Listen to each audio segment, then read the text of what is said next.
Welcome to another fragrance video here in the Soap Thing Project. In this video, I'm going to give you my thoughts on Versace L'Homme from 1984. Do not go away.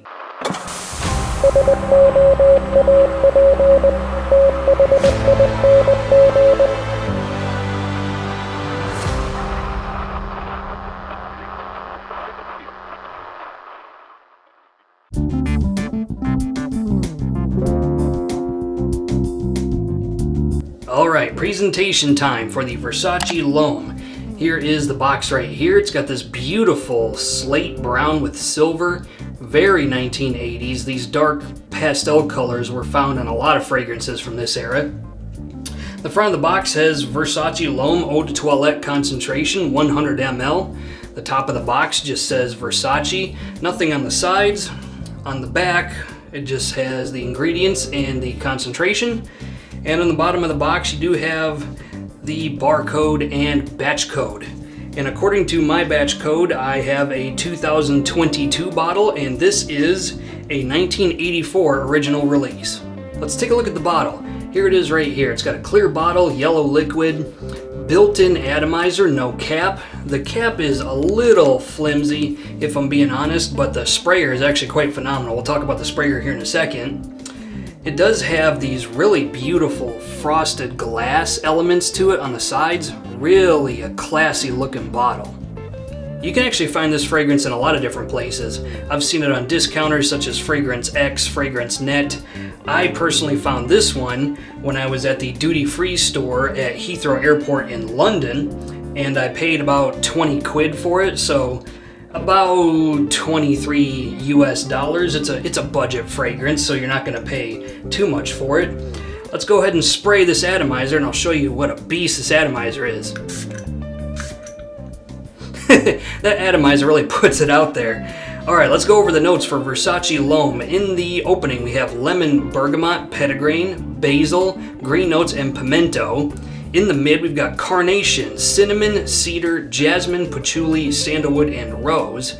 And in the dry down, we have leather, oak moss, amber, labdanum, musk, tonka bean, and vanilla. It is an 80s fragrance, so there's going to be a metric butt ton of notes in here. Okay, so the opening of this, especially when you smell it in the air, you just get hit with this blast of lemon, basil, oak moss, and musk. It's actually quite a pungent opening. It'll smack the snot out of you if you're not careful. It is extremely bright in the opening. It's really surprising considering where this fragrance came from. Very bright in the opening. Should I really be surprised it's that bright though? I mean, lemon, bergamot, petitgrain, of course it is. Now, as you move through the opening to the mid to the dry down, this fragrance actually doesn't evolve that much. The oak moss and the musk is there from the very beginning to the very end. As you start making your way out of the opening, you'll get the carnation, the jasmine, that starts creeping into the scent, while at the same time you start losing all the citrus notes and gaining the leather notes, the amber, the labdanum, the musk, and the tonka bean kind of wafts up a lot more.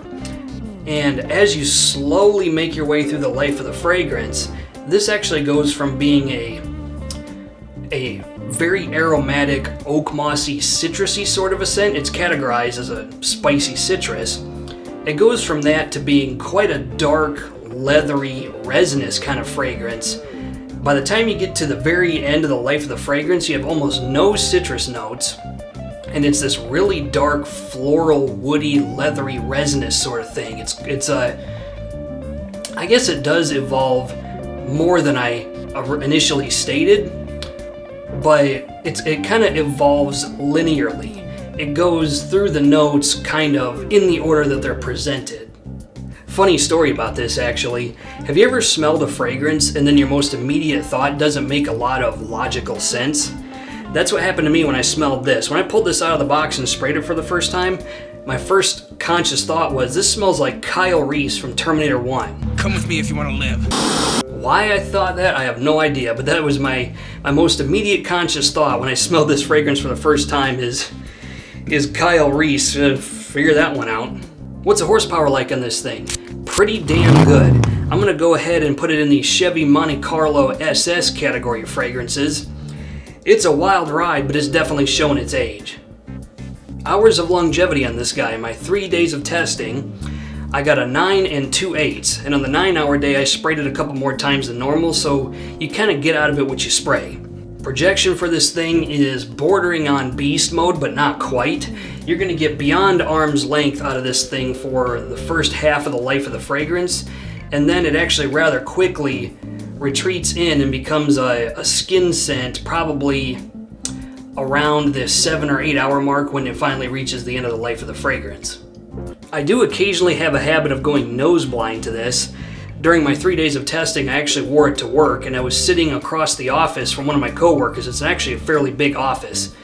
And I looked over at him, and it was about 3 hours into the fragrance, and I was like, I think I lost it. And he's like, no, the hell you didn't. I can smell it all the way over here. So this definitely has some pushing potential, certainly in the first 2 to 3, sometimes even 4 hours.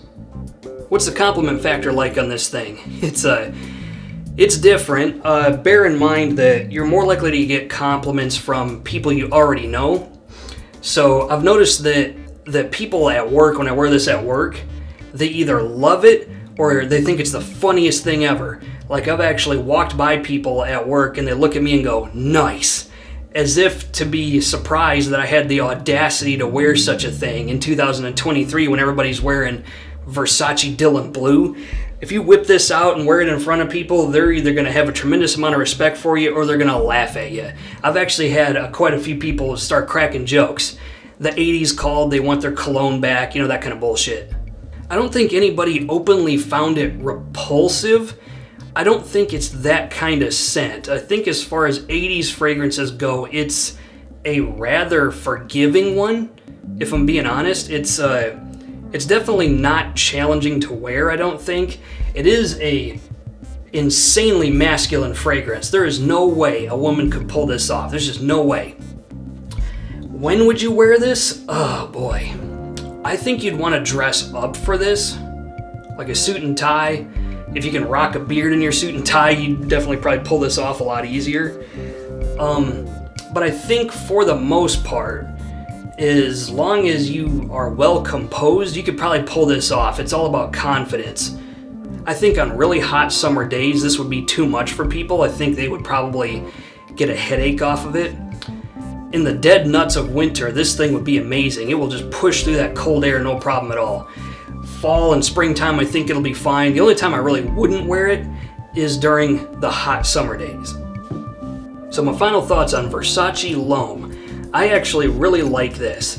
This is, like I said earlier, a somewhat forgiving introduction to 1980s style fragrances. The Chypres, the Fougères that were really prominent back then. If you want to be introduced to 80s fragrances somewhat gently, then this is the way to go. Also, if you want to kind of get to know 80s fragrances, but you don't want to put up a bunch of change for YSL Koros or Chanel Antaeus, something like that, this is definitely a very affordable way to get into a 1980s fragrance. It's slightly synthetic smelling, you can tell just by smelling it, but on the other hand, it's 20 bucks, okay? I think for 20 bucks, this is a screeching deal. Do not pay retail for this. Get it out of a bargain bin somewhere. Get it from Fragrance X, Fragrance Net with their 37% off coupon.